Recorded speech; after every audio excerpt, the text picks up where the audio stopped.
From Lagos, the nation's commercial capital, this is the News at 10. Live from Channels Television. Reporting tonight, Ijoma Onyato.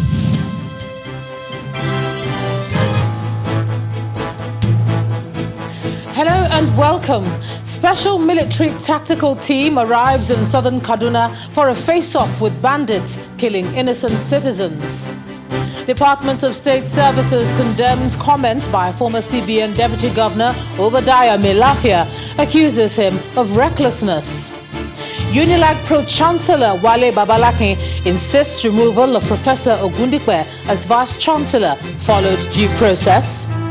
And thousands of holiday makers race to return to the UK as France quarantine restrictions come into force from Saturday.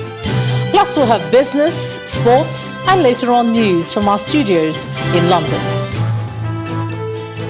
On business news tonight, Nigeria's unemployment rate climbs higher to 27.1% in the second quarter of 2020. On sports news, German champions Bayern Munich thrashed FC Barcelona 8-2 to reach the UEFA Champions League semi-finals.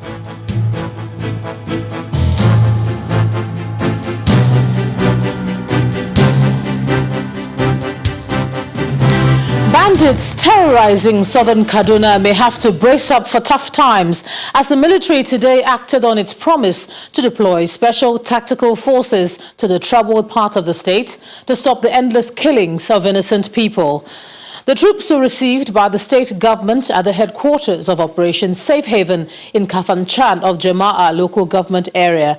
The special forces are, however, asking for the cooperation of residents to achieve their set goal.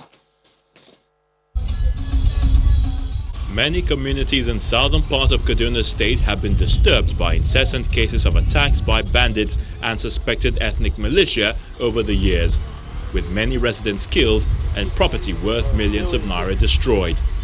The recent attacks in Zangun Kataf, Kauru, Kaura Jamal local government areas where many lives were lost emphasized the need for action to be taken. Let's go. And in response to this, the Defense Headquarters on Thursday, August 13, announced a massive deployment of special forces to the restive southern Kaduna villages to tackle the security challenges in the area. And the State Commissioner for Internal Security and Home Affairs gives words of encouragement to the troops ahead of their deployment. And we want to assure you that we are with you in spirit and we are with you in this noble cause of ensuring peace and stabilizing the general area. On his part, the commander in charge of Sector 7 operations says he's optimistic that everything will work out well. All the criminals, bandits, free them out anywhere they are. Let's go. You have done it before. You have done it in Katsina. You have done it in Zamfara. We are going to do it here. And it is therefore expected that the deployment of the troops will curtail their activities by fishing them out from their hiding places. Meanwhile, defense authorities say the military is launching more onslaughts against insurgents in the northeast as the Air Task Force Operation Lafia Dole has killed scores of Islamic State of West Africa province fighters and destroyed compounds housing them at Tongule in the Lake Chad area of northern Borno State. A statement from the defense spokesman, Major General John Enecha, confirms that the airstrikes were conducted on Wednesday following intelligence reports indicating terrorist activities in the village. Accordingly, the Air Task Force dispatched a force package of Nigerian Air Force fighter jets to attack the location. The planes scored hits on the designated targets, leading to the destruction of structures and the elimination of several ISWAP fighters. And staying with security in the northeast, the army is warning that it will no longer tolerate unverified and unsubstantiated reports against it.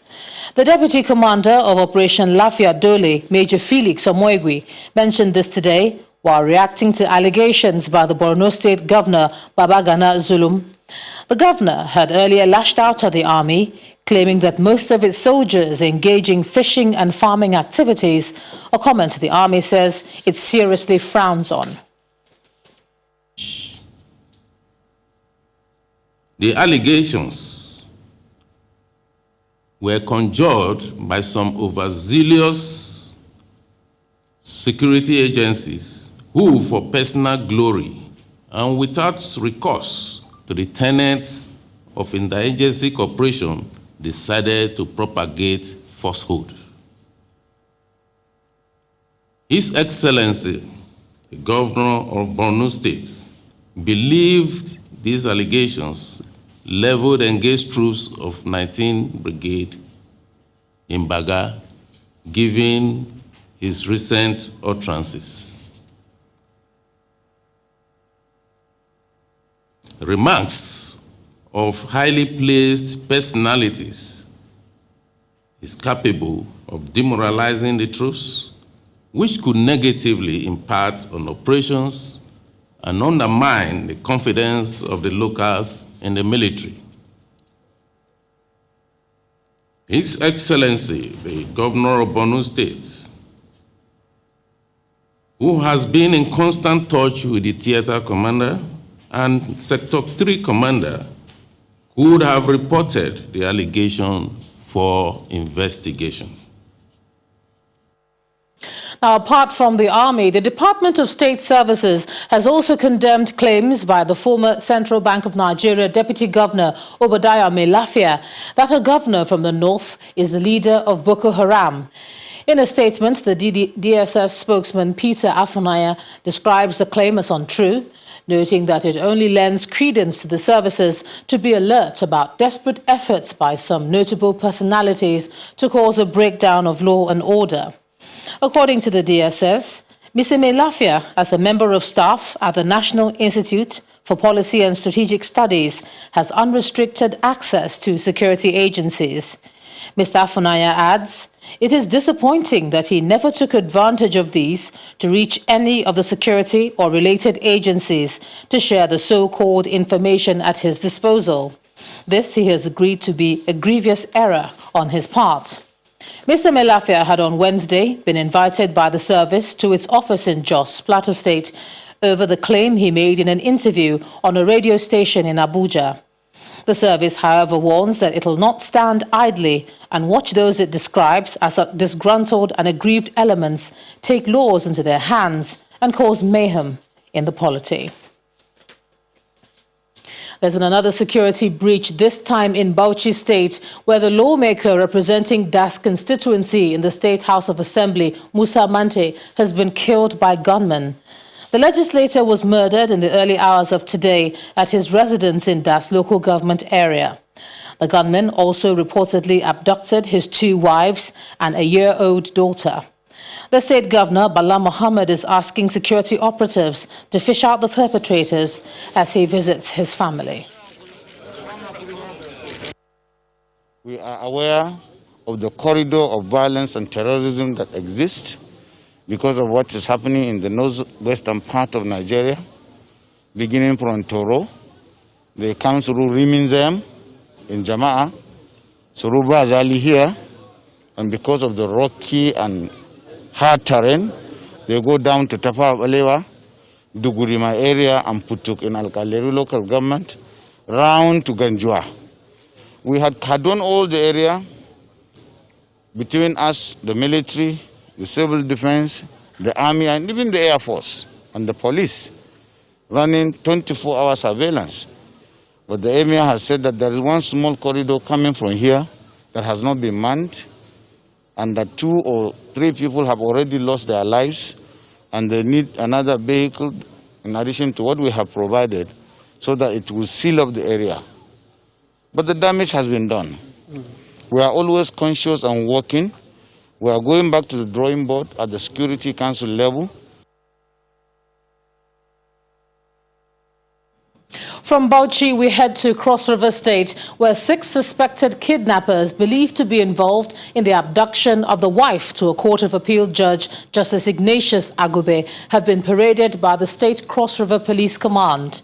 Mrs. Ekwele Agube was released by her kidnappers after her aide, Mrs. Glory Akpama, was killed by the suspects. The Commissioner of Police, Abdul Kadir Jimo, has ordered a raid of the kidnappers' den, while soliciting the support of traditional institutions, religious and community leaders to fight crime.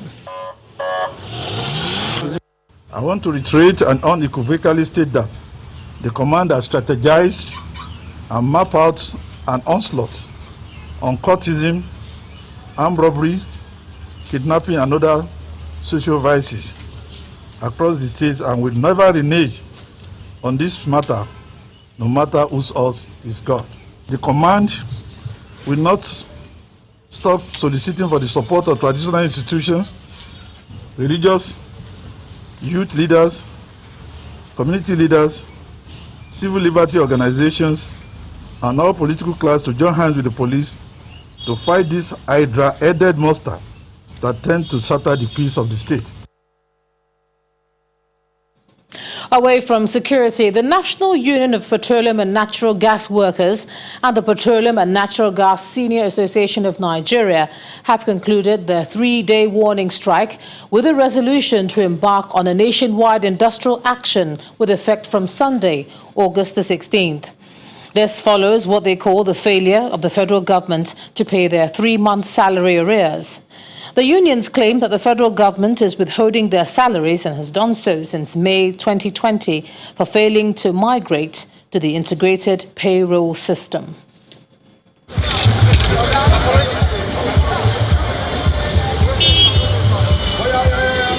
It is the final day of the 3-day warning strike declared by the joint unions of NUPENG and Pengasan over the withholding of their salaries by the federal government.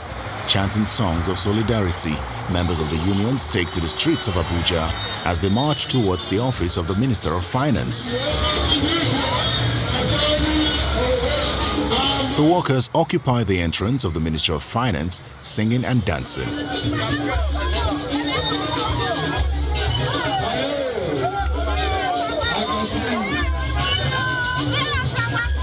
In the absence of the minister, a national officer of Pengasan presents their demands and announces a date for a nationwide strike. This is the last day of the warning strike. By 12 midnight of Sunday, entering into Monday, we are going to embark on a full-fledged shutdown of all flows, all stations, depots, jetties. There will be no free movement of petroleum products in this country beginning from Sunday.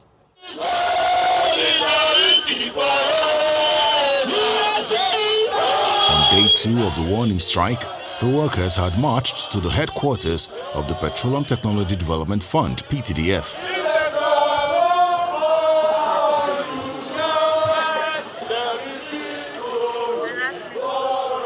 The executive secretary of the fund received the protesting workers who made their grievances known.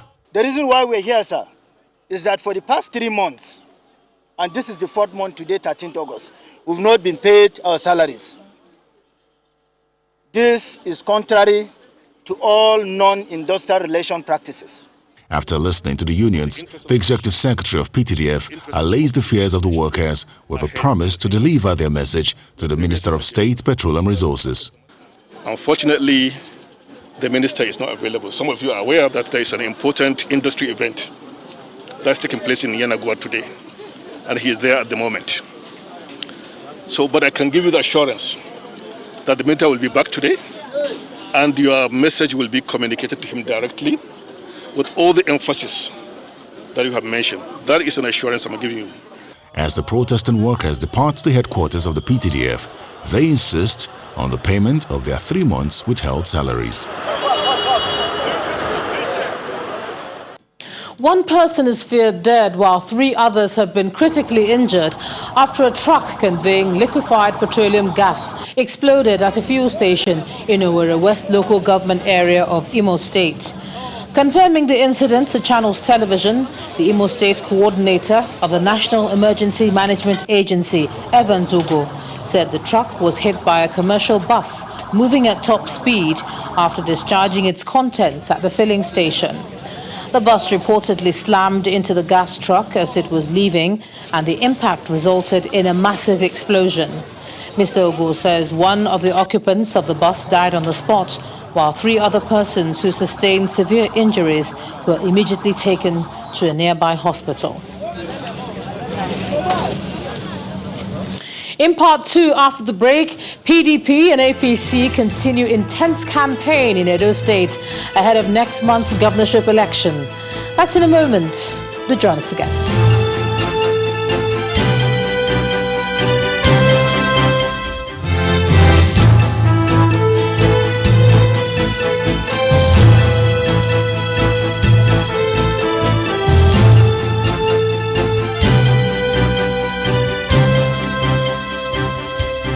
Welcome back. If you've just joined us, you're watching the news at 10 on Channels Television, coming to you live from Lagos.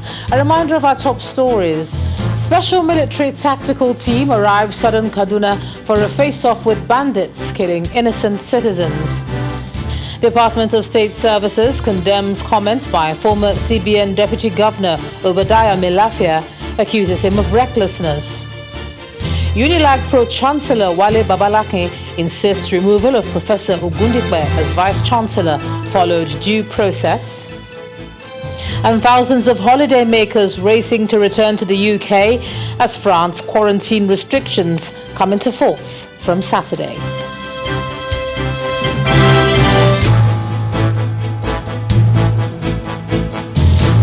Our website, channelstv.com, has more information on our top stories and others.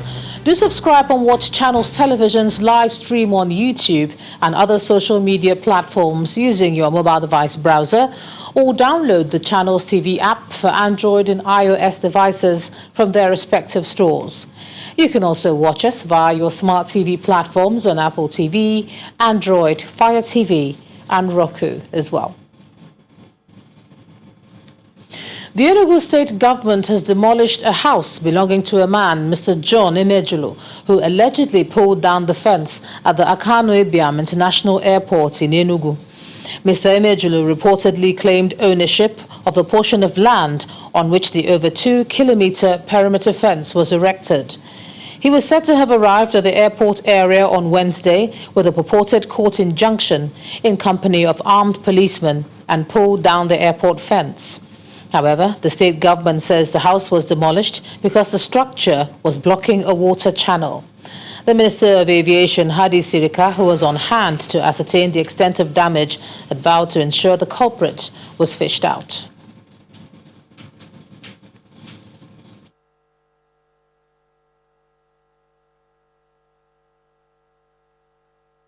We decided to put a fence round that we don't have its kind anywhere in our airport except some part of Lagos. And while the procurement was going on, a certain cranky individual by the name of architect J.J. Emejulu came with bulldozers and hundreds of thugs, armed ones, and appeared and destroyed more than 2 kilometers of our fence.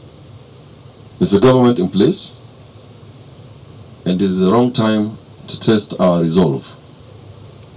The individual will certainly be dealt with maximally,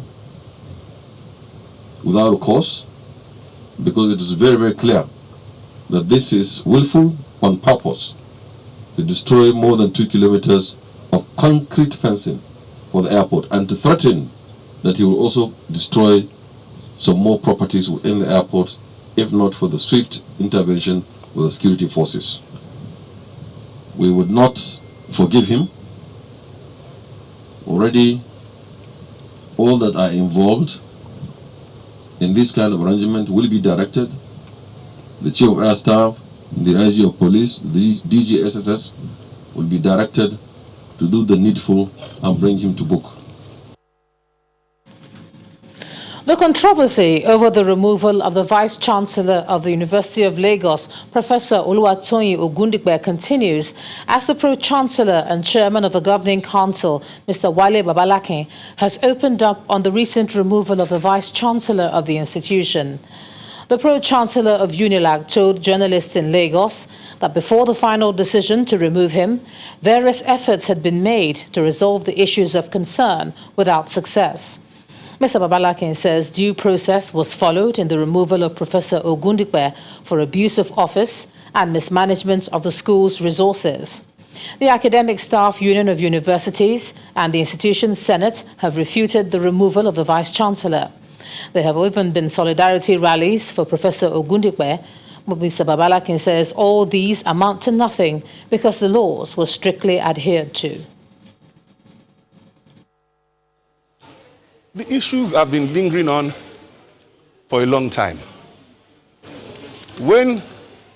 First, let me commend the members of the council nominated by the federal government, the members of the council nominated by convocation, the members of the council nominated by the congregation. I don't think you can find a better selection of selfless and determined personalities who want the best for the university.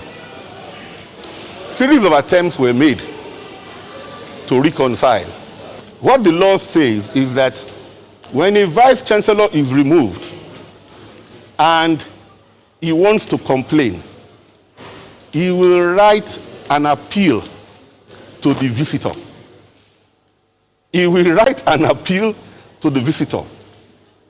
He cannot on his own declare that he has not been removed, as the Ogundikwe has tried to do. He cannot on his own decide to confront his employer. He cannot, while still in office, institute an action against his employer. In law, apart from being removed, he has impliedly resigned. There is no crisis in UNILAG. There is no crisis in UNILAG. Meanwhile, the Alumni Association of the University of Lagos is weighing in on the dispute leading to the decision of the University Governing Council removing the Vice-Chancellor. In a statement, the Alumni Association explained that after an emergency meeting it held today, it resolved that the removal of Professor Ogundikwe did not follow due process.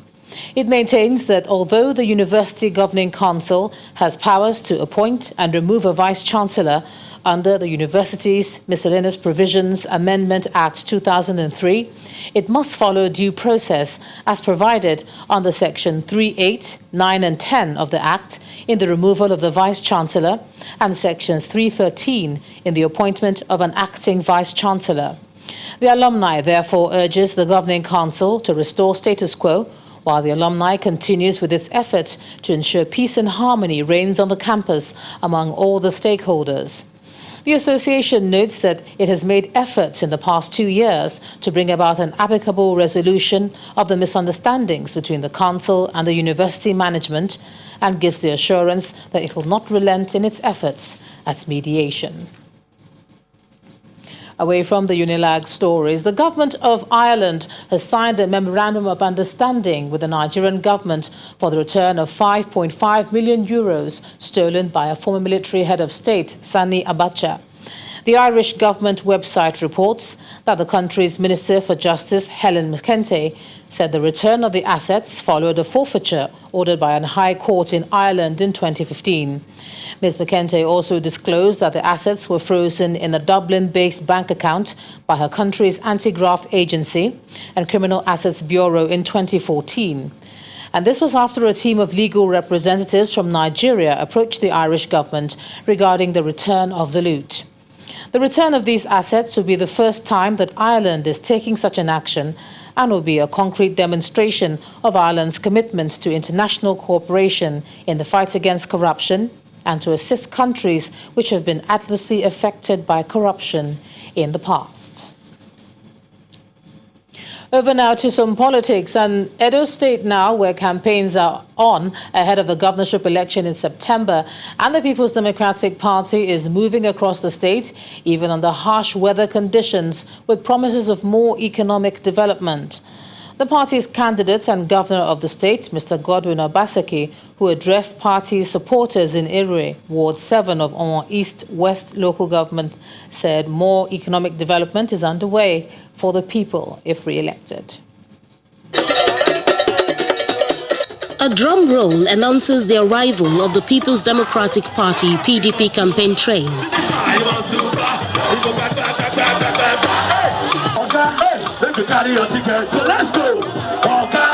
Ward 7 supporters jostle to get a close view of the proceedings.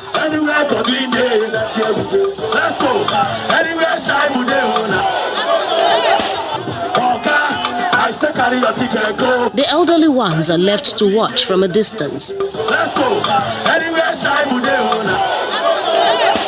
Entertainment for the crowd is not in short supply as the PDP flag bearers take center stage.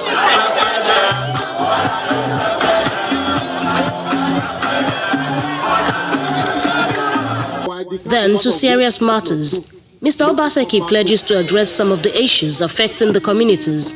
This includes providing a mobile network service. I don't hear what you say when I want. Network, Abi? That one, I don't even need election to do the network. As I reach Benin tonight, I will start to work on that one.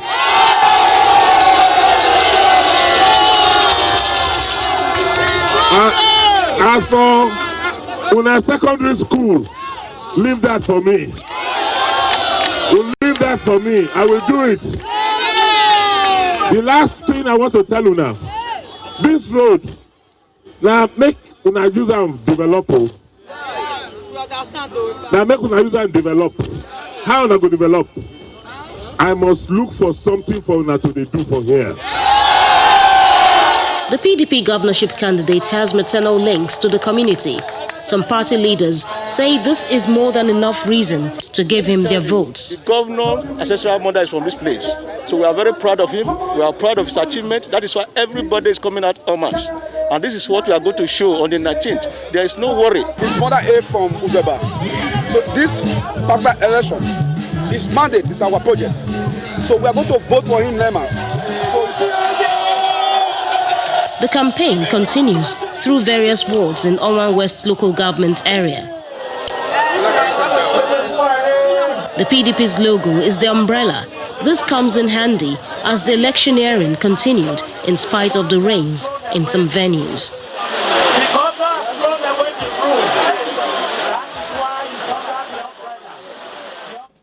When the news at 10 returns, more on the Edo governorship election, this time the APC campaign trail.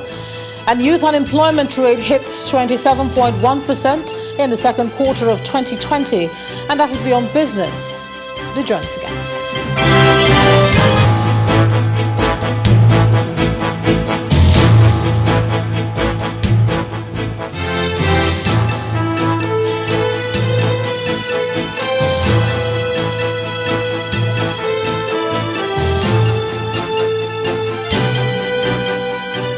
Welcome back. Now let's take another look at the Edo governorship election campaign trails where some people are calling for peace. The latest include the Akoko Edo Council of Traditional Rulers and the former APC National Chairman Adams Oshomole. They made this appeal during a campaign visit to a traditional ruler in Edo North Senatorial District of the state by the Edo APC governorship candidate, Pastor Osage Izeyamu, as part of his campaign to Akoko Edo and Owa East local government areas of the state. It's a matter of weeks before the Edo governorship election, with campaigns getting more intense in the camp of the All Progressives Congress.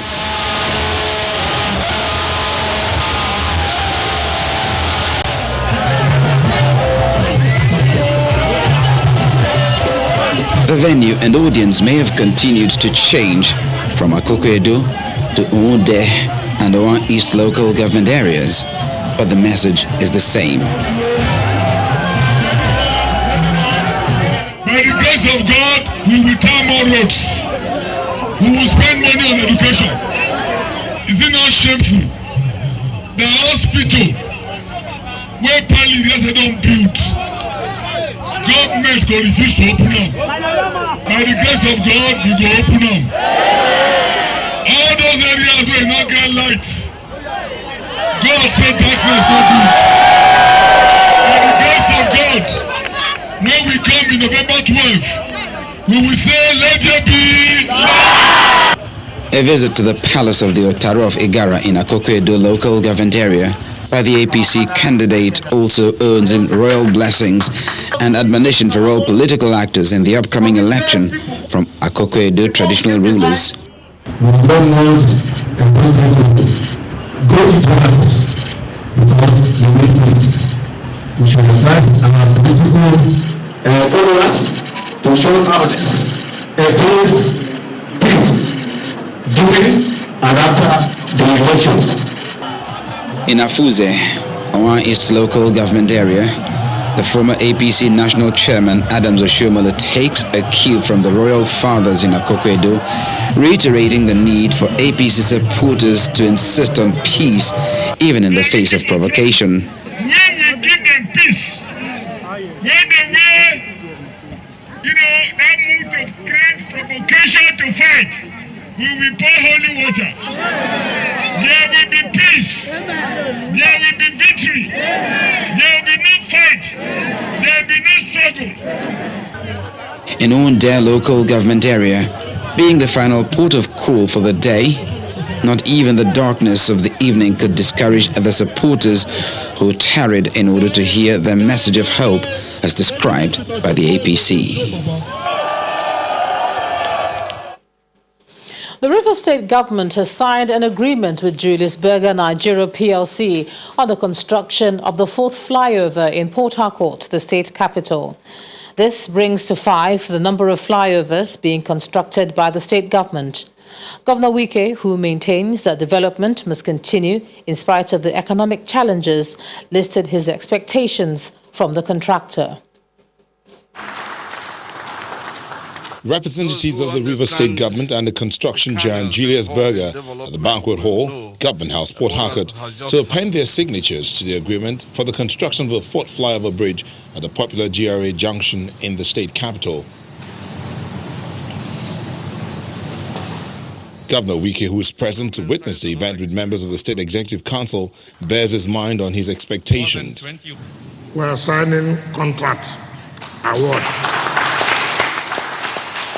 Contract award about 15.0 billion naira, and we are going to pay just better 70% upfront, so that they can keep to the time we agreed that this job must be completed in 12 months' time. The managing director of the company says the job will be delivered as expected. I can say that the first 2 flyovers we will deliver already by end of this year, and the 3rd flyover in February 2021, according to the contractual completion date. Ceremony over, the governor leads a team to some of the construction sites. The Revisi flyover at the popular Garrison Junction is the first port of call. The governor is commended for his passion for development. This is a project like none other, and we are very happy that it is happening. God has made it possible that it's happening in our tenure, and it's going to be completed in November this year. So I think that this is a major landmark for the administration of His Excellency Chief Barrister Nyesom Wike. The journey continues to the Rumola Bridge expansion site, and a quick stopover at a land reclamation site. And then that becomes an island kind of scenery. Away from the infrastructure project, Governor Nyesom Wike also speaks on the High Court verdicts which are Shell Petroleum Development Company to hand over revenues from its Kidney Island base to the River State government. Meanwhile, the Shell Petroleum Development Company of Nigeria says it's appealing that River State High Court ruling, affirming the enforcement of the purported sale of interests in SPDC's JV's assets in Kidney Island and specified interest in OML 11 to the River State government. The oil giant said in a statement that the defendants have themselves accepted in the High Court in England that the judgment was miscalculated and materially overstated. SPDC has therefore filed an appeal and an application for a stay of execution of this recent judgment issued by the River State High Court on August the 13th, 2020. The statement also noted that prior to the instant case, the River State government had filed a similar case at the Federal High Court Abuja asking the Federal High Court to direct the Minister of Petroleum Resources to recognize the same purported interest acquired through auction sale. It says the Rivers State government withdrew the Abuja case in July 2020 and refiled this new case at the Rivers State High Court without joining the Minister of Petroleum Resources. The statement insists that under the Nigerian Petroleum Act, any acquisition or assignment of interests in a license or lease must have the consent of the Minister of Petroleum Resources.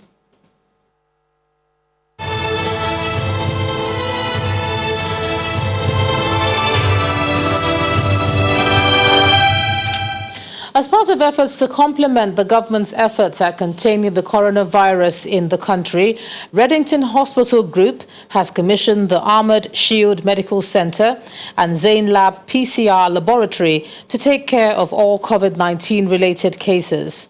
At the event in Lagos, the State Commissioner for Health, Professor Akin Abayomi, describes the Armored Shield Medical Center as a great example of partnership between the government and the private sector. He said the facilities have gone through rigorous screening and have been accredited for testing, treatment, and management of other symptoms presented by patients. This gathering is necessitated by the common goal to fight COVID-19. Members of the Reddington Hospital Group and officials of the Lagos State Ministry of Health are here to see the birth of Zain Lab PCR Laboratory and Armored Shield Medical Center, both facilities under the Reddington Hospital Group. The Reddington Hospital established the Armored Shield facilities in different locations in Lagos, away from all our facilities and branches, to give comfort to all our patients that they can now safely access care in these facilities without the fear of COVID. It's not a day for long speeches as a special guest of honor, who is the Lagos State Commissioner for Health, Professor Akin Abayomi, launches the Zain Lab PCR Laboratory and Armored Shield Medical Center for COVID-19 testing and treatment. This place keys into our strategy very nicely. It's 100% accredited. Every test that's done here, we're really confident about their results, and we keep coming back to check. So it's not just a one-off thing. The primary thing that makes Armored Shield different is that as a healthcare group, we not only do the treatment, but we also test for the virus. So essentially we have end-to-end treatment plan.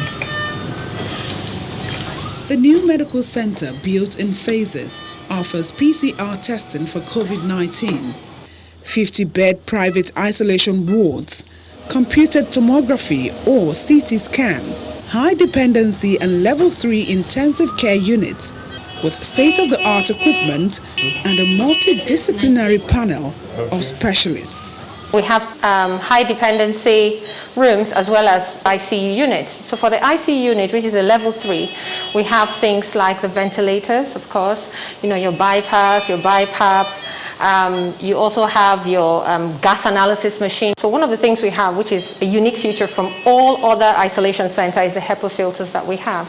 Now this is just the exchange of air. This way, the people who are taking care of the sick would actually not get sick too. We have a team of doctors that have been trained in critical care response. We have also nurses that are trained in critical care. We've got midwives in our group because we have a theater here and we have a delivery suite.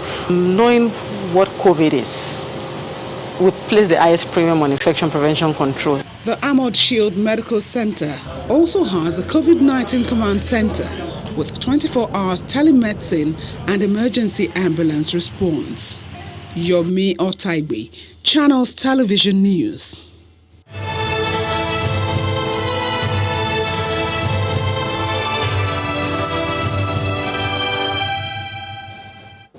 The management of Law Pavilion Business Solutions Limited, Nigeria, in partnership with Telnet Group, has held the first National Law and Technologies virtual conference in the country. The conference is designed to bring stakeholders in the judicial sector and professionals in the digital community to discuss how technology is disrupting law practice and justice delivery. Actually, it was an order. It's a virtual conference, another first for professionals in the judiciary. Thereby creating Efficient justice system is the focus, and how technology can be adopted to drive the wheel of innovation and economic growth in Nigeria. Sorry, I think we're having Panel discussions are centered around identifying challenges and preferring practical solutions to further strengthen the judicial system. Should take advantage. Vice President Yemi Osinbajo, Professor of Law and Senior Advocate of Nigeria, delivers the keynote address at the virtual conference expected to birth a new ecosystem for access to justice and legal service. When years ago, the likes of Law Pavilion and Telnet Group went from state judiciary to state judiciary, preaching a message of technology-assisted processing of cases, including virtual court proceedings, they seem to be literally living in the clouds, if you will, pardon the pun. No one believed the day would come when the Supreme Court would, as it has now done, endorse virtual court proceedings. public interest litigation, legal. The conference opens a wide range of discussions with lawyers, judges, members of the civil society organizations, and other professionals deliberating on strategic planning and the new paradigm. You can run your offices virtually, contact your staff at home, work with them, connect to them, then connect to the courts as well. And you can file cases online, you can get your matters heard online, you can get judgment online, and ultimately reaching your clients as well. Everything is in one package now, and that is what Law Pavilion is about. The justice system as a whole is one of the major pillars that as a nation we need to reform, transform, and change for us as a people to be the best we possibly can. And that's why we've chosen to partner, to bring to bear all our skills, our knowledge of the environment and of technology. I think we're just beginning to take the baby steps. But in terms of the acceptance now, I think it's widespread. And then that also gave us the confidence to take it to the next level. That no, it's not only about peripheral use of technology. We need to take it deep. The organizers say their mission is to accelerate access to justice, and this conference presents a good opportunity to lead the conversations that can help the industry move forward as the world gradually starts to recover from the pandemic and its impact on global economy. Let's take a look at some business news now, and here's Anne Waudu. Banking, so easy, so simple. Dial *894# now to experience it. You first, First Bank.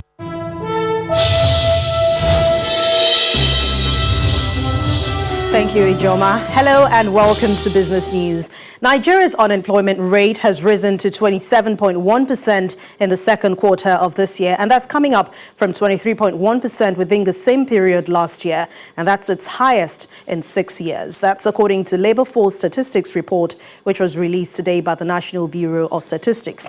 The latest unemployment data, which is released the first time since 2018, shows that the number of unemployed Nigerians increased from 20.93 million in 2018 to 21.76 million, with unemployment among young people aged 15 to 34 ranked highest at 34.9%, while more than 17 million Nigerians have been unemployed since 2014. At the same time, the total number of people with jobs rose from 22.8% to 31.5%, while the total working population has grown by almost the same number than in the last 6 years. Economic think tank, also financial derivatives company, is projecting a 12.8% rise in July's 2020 inflation rate due to a 20.4% increase in petrol pump price and the pressure of food prices. The researcher adds that the blended exchange rate that manufacturers are grappling with in the foreign exchange rationing system is another factor affecting consumer prices. FDC, however, notes that Nigeria is not an inflation outlier in the continent, as Ghana, Angola, and Uganda are also recording higher inflation rates, mainly due to food pressures. The projection is coming ahead of Monday's scheduled release of Nigeria's July inflation figures by the National Bureau of Statistics. And let's see how the market fared today. About 20 billion naira. That's the amount that's been knocked off from gains recorded in the previous session at the equities market. And that's after investors resumed profit taking on the last trading day for the week. Layo Adegoke has the details. Thank you for joining us for the stock market report. It's been quite an interesting week for the equities market as the bulls and the bears have been struggling for supremacy. But at the end, the bears had the upper hand. This is because investors switched back to sell mode on some high-value stocks, including telecom giant MTN Nigeria, which was the major contributor to Thursday's strong performance. And the result, a 0.15% drop on the all-share index. However, the drop on the market's main indicator in today's session does not imply that investors' confidence has fallen. Just take a look at the activity chart. Nearly 500 million units of shares worth more than 4.52 billion naira changed hands in over 3,800 deals, while WAPIC Insurance is the most patronized stock for the day after the company reported 9.42% growth year-on-year in its gross premium. It's the final trading day of the second week of August, but traders say they are optimistic that the market will rebound next week. And that's the stock market report. I'm Layo Adegoke. And that's Business News tonight. Thanks for watching. I'm Anne Nwawadu. Have a wonderful weekend. It's back to you, Joma. Thanks a lot, Anne. Holiday makers are hurrying to the UK to meet the deadline for quarantine restrictions imposed on France, which will begin on Saturday. The 14-day isolation requirement applies to individuals arriving from Netherlands, Monaco, Malta, Turkey and Aruba. Here's Simon Pusey with more in Around the World in 5. Good evening and welcome to the Channel Studios here in London with your international news around the world in 5. Belarus's main opposition figure, Svetlana Tikhanovskaya, has called for an end to violence against protesters, while urging more rallies this weekend. Freed detainees have given details of beatings during days in custody that Amnesty International said suggested widespread torture. Belarus's Deputy Interior Minister has pledged to release all protesters. At least 2 demonstrators have died and thousands more detained in a crackdown following President Alexander Lukashenko's contested re-election. It comes as opposition candidate Svetlana Tikhanovskaya asked supporters to sign an online form demanding a recount of last Sunday's presidential election. Kept it out for 102 days. New Zealand's Prime Minister Jacinda Ardern has announced a 12-day extension of the country's COVID-19 restrictions after a cluster of cases grew to 29. New Zealand has had success containing coronavirus and went 102 days without a community transmission. In keeping with our precautionary approach and New Zealand's philosophy of going hard and going early, today Cabinet has agreed to maintain our current settings for an additional 12 days, bringing us to a full 2 weeks in total. Our current expectation is that by this time, the perimeter of the cluster will be identified, will be isolated, and we can move to level 2 in Auckland with confidence. The United Arab Emirates has become the first Gulf Arab country to reach a deal on normalizing relations with Israel. The so-called Abraham Agreement, announced by President Donald Trump on Twitter, secures an Israeli commitment to halt further annexation of Palestinian lands in the occupied West Bank. However, Israeli Prime Minister Benjamin Netanyahu said he agreed to delay the annexation as part of the deal with the UAE, but the plans remain on the table. At least 4 people have been killed in clashes in the Ivory Coast as hundreds took to the streets following President Alassane Ouattara's decision to run for a 3rd term this October. 3 people were killed in clashes between Ouattara supporters and backers of rival candidate Henry Konan Bedi, while an 18-year-old died in violence between demonstrators and security forces. Mr. Ouattara announced a week ago he would contest the October presidential elections after his chosen successor, Prime Minister Amadou Gon Coulibaly, died of a heart attack. Militants have attacked a police team in India's Kashmir region, killing 2 officers and wounding 1 despite tight security in the disputed Muslim-majority region. It comes as Pakistan celebrates its 74th Independence Day, with President Arif Alvi using an address to express solidarity with the people of Indian Kashmir and criticize India for its actions in the region. Thousands of South Korean doctors and trainees have protested outside Parliament against government plans to increase the number of medical students by 4,000 over the next 10 years. The government argues this is to be better prepared for public health crises like the coronavirus pandemic, but the Korean Medical Association says funds should instead be used to integrate the underpaid trainees already at work. The Afghan government has begun releasing the last Taliban prisoners from a final batch of 400, whom the militants wanted to be freed before they agreed to start peace negotiations. The government agreed on Sunday to release 400 prisoners after consulting a Grand Assembly of Elders and other community leaders. A total of 80 insurgents have been released so far, but the government in Kabul did not say when the remaining 320 would be set free. The Japanese shipping company that owns the bulk carrier that struck a coral reef off of Mauritius and leaked some 1,000 tons of oil has released a statement saying the government of Mauritius had requested compensation. The statement also apologises to the country's people and states that the firm is ready to respond to any damages in accordance with applicable law. It also said that the cause of the incident was still not known and would be fully investigated. And finally, researchers at a laboratory in San Diego in the United States are hoping to make any visit to the beach environmentally friendly by developing a formula for biodegradable flip-flops. So most polymers that are available today come from... Mike Burkhart, professor of chemistry and biochemistry at the University of San Diego, has developed a polymer from algae which will naturally decompose. Flip-flops are popular around the world and therefore make up a significant portion of discarded plastics polluting oceans and seas. But Professor Burkhart hopes his algae-based footwear will change all of that. And that's your international news around the world in 5. Now back to the Channel studios in Lagos.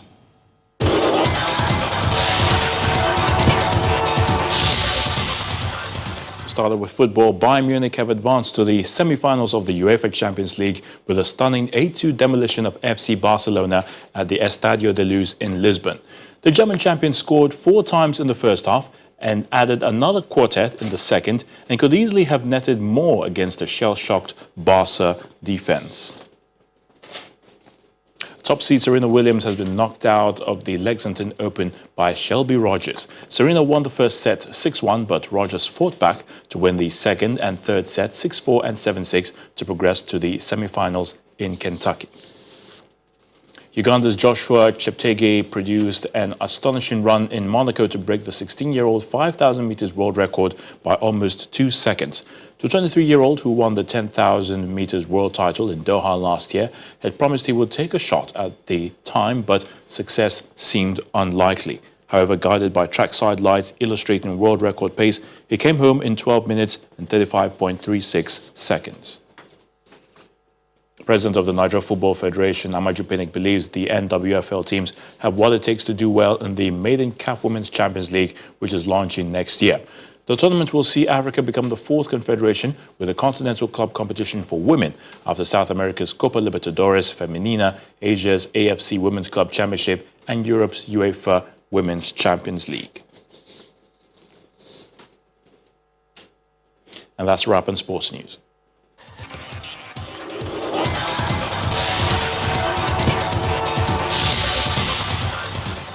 Thanks a lot, Ayo Tunde. And the main news again.